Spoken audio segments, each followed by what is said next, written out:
嗓子痒咳嗽怎么办？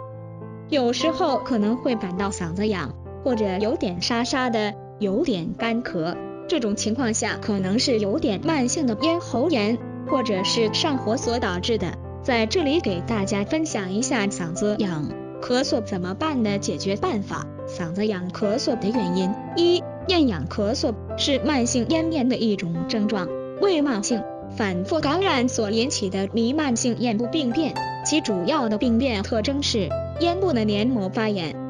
此病多发生于成年人，因其病程长，症状顽固，短期治疗难以见效，因此不容易治愈。二、反流性食管炎由反流性胃液侵蚀刺激咽部而引发了症状，一是在进食过饱后打嗝使胃酸反流，二是夜间平卧时因头部偏低，使滞留在食管近端的胃酸类物质流入咽部，导致咽痒咳嗽。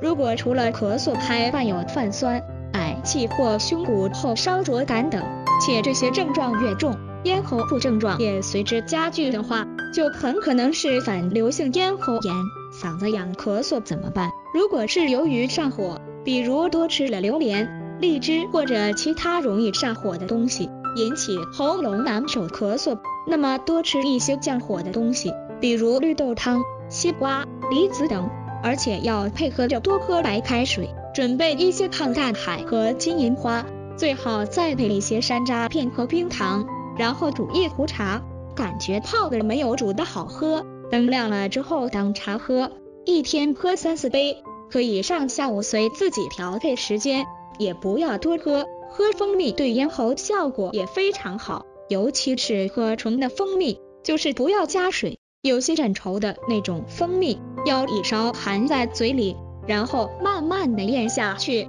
对于慢性咽炎也有好处。如果是比较寒冷或者较干燥的环境引起的喉咙干痒咳嗽，最好给喉咙处加一个围脖，或者套一个保暖的东西，同时在室内放一些绿色植物，最好放一个空气加湿器。如果是由于工作压力大、熬夜、过度疲劳等原因导致喉咙痒咳嗽，基本上是喉炎发作，尤其是一夜之间声音有明显变化的，最好到医院检查喉咙，或者自己到药店配一些消炎止咳的药。